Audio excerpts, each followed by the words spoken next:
Bagaimana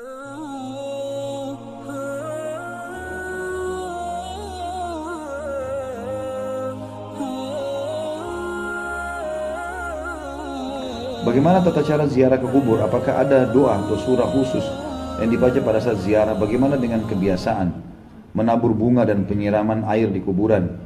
Ya. Tentu saja kalau yang kita lihat dari hadis Nabi SAW, beliau sering berziarahi Baqi di hari Senin dan Kamis, kuburan para sahabat. Nabi SAW datang dan Nabi mengucapkan salam kepada mereka. Di antara doanya adalah Assalamualaikum dara qaumin mu'minin. Keselamatan bagi kalian wahai penghuni tempat orang-orang beriman. Dalam satu riwayat dikatakan antumus sabiqun nahnu insyaallah bikum lahiqun. Kalian telah mendahului kami dan kami akan menyusul kalian. Ghafarallahu mustaqdimina minkum wal mustakhirina minna. Semoga Allah memaafkan orang-orang yang terdahulu di antara kalian dan orang yang menyusul di antara kami, gitu kan? Maka ini doa dan Nabi SAW sering mendoakan mereka. Allahumma ighfir lahum warhamhum wa'afihim wa'fu anhum. Maafin mereka ya Allah, rahmati mereka ya Allah, gitu kan? Dan berikanlah kepada mereka keselamatan dan seterusnya. Kita boleh berdoa. Itu doa yang saya tahu, yang ziarah kubur. Kalau masalah menyiram dengan air, menabur bunga, belum pernah ada riwayat ini. Tidak pernah ada riwayat masalah ini. Jadi tidak ada hubungannya antara air yang disiram di kuburan dengan selamatnya orang itu nanti dari siksa kubur. Tidak ada hubungannya sama sekali. Sama dengan orang berlebihan memasang marmer, pakai pagar, pakai kelambu. Ada hadis Nabi SAW mengatakan kepada Ali bin Abi Thalib, wahai Ali, saya wasiatkan kepadamu jangan kau temui kuburan di muka bumi kecuali kau samaratakan dengan tanah. Jadi seperti taman makam pahlawan itu sebenarnya kuburan ideal. Jadi rata sama tanah, cuma kotak saja begitu. Itu memang seperti itu sunnahnya Nabi SAW semestinya. Kalau kita kan luar biasa, besar, bangunan segala macam. Ada riwayat lain yang kata Nabi SAW, hai Ali, jangan kamu biarkan bangunan kuburan tinggi dan jangan kamu warnahi atau dikapuri dan jangan ditulisi. Larangannya memang begitu. Kalau kita kan tulis tahun wafatnya, tanggal wafat segala macam.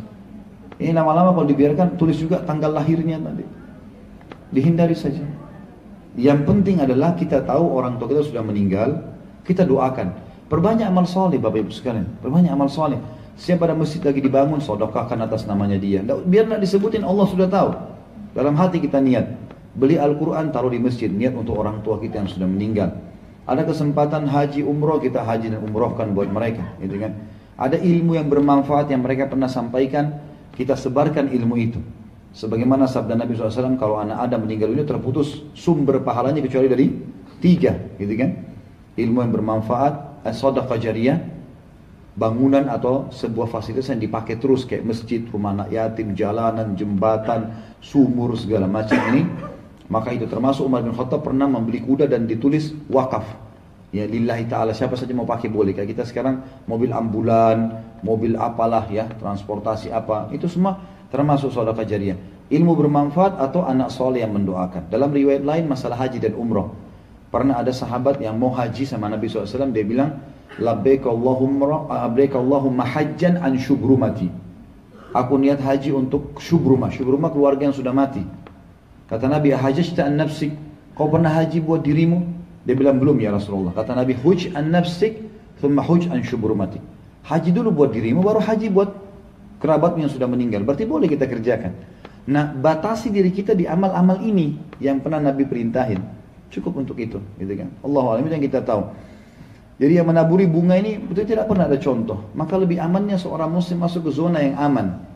Kalau meja ini kita bagi dua Bapak Ibu sekalian. Zona aman dalam ibadah yang ada perintahnya, ada contohnya. Aman. Bapak Ibu ada contoh kerjaan, tidak ada kita tinggalkan. Zona yang tidak aman adalah zona yang menebak-nebak. Oh ini kan baik. Yang penting baik.